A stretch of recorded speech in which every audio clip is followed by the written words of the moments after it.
Bonjour à tous et bienvenue sur boursicoté.com pour cette nouvelle analyse technique Forex, matières premières et Bitcoin avec une paire de devises euro-dollar qui ne bouge plus trop autour de sa zone ici de parité. Alors on a eu une petite phase de volatilité aujourd'hui avec donc un retour ici au-delà des 1.0020 mais qui n'a absolument pas remis en cause la dynamique actuelle.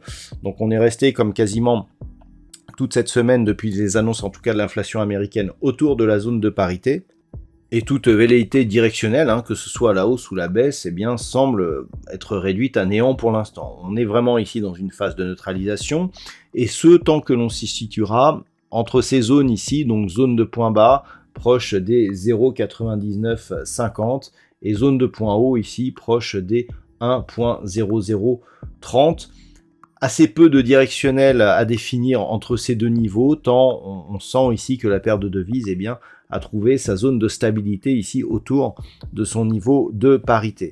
Donc du point de vue de la tendance globale, on reste toujours soumis à un directionnel baissier, même si on sent ici sur les évolutions récentes que cette baisse tente à se stabiliser.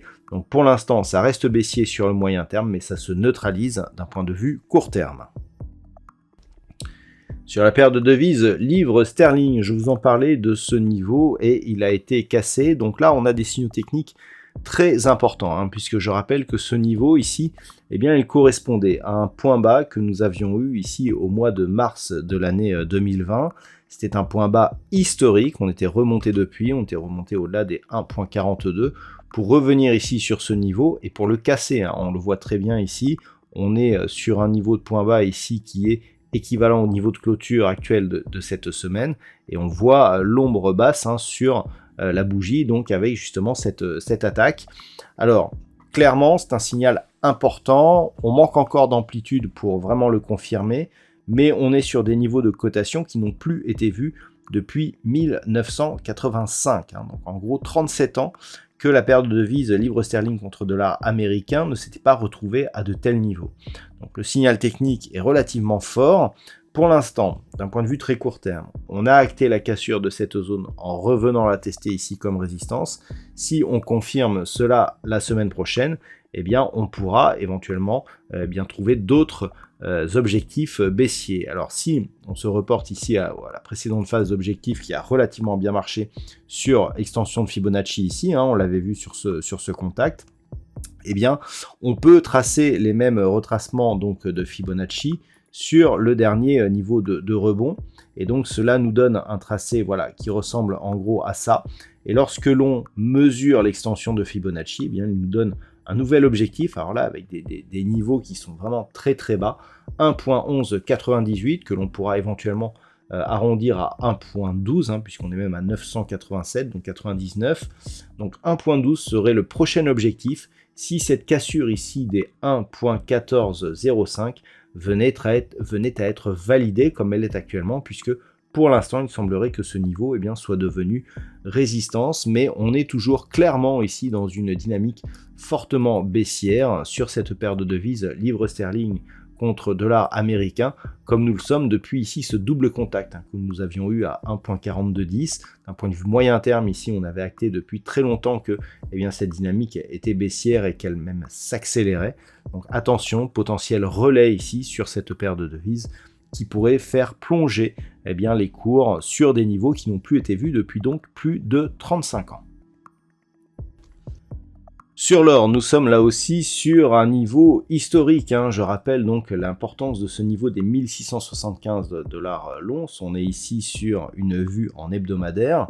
Et on peut remarquer le nombre de contacts qui était venu sur cette zone des 1675 depuis qu'il avait été franchi ici durant le début de l'année 2020, donc pendant la crise Covid. Donc depuis, on a marqué ces deux points hauts significatifs très proches sur des niveaux proches des 2070 $ l'once.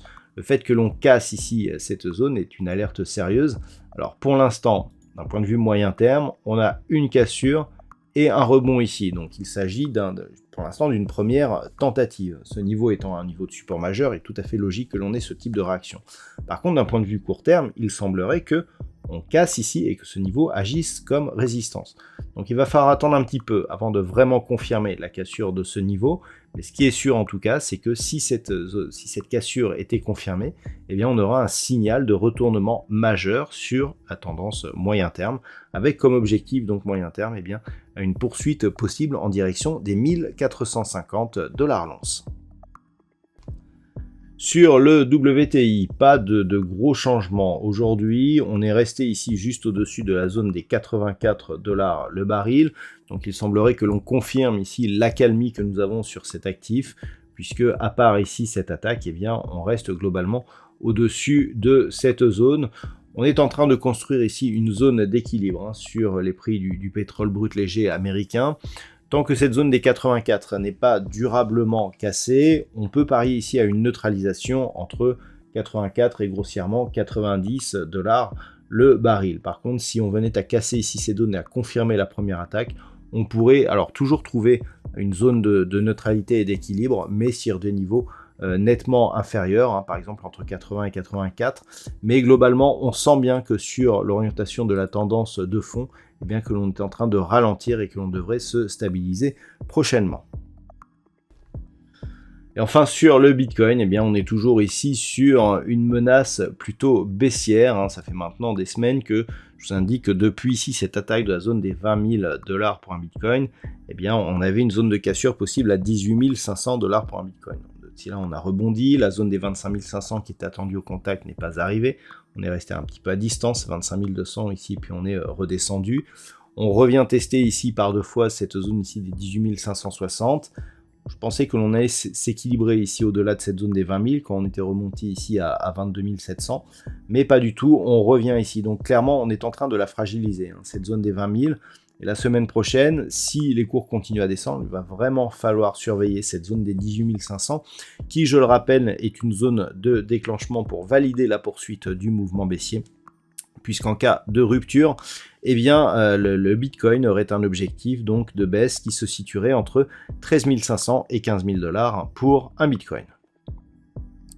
Voilà donc ce que l'on peut dire sur l'analyse technique de ces principaux actifs Forex, matières premières et crypto-monnaies. Je vous souhaite de passer un très bon week-end.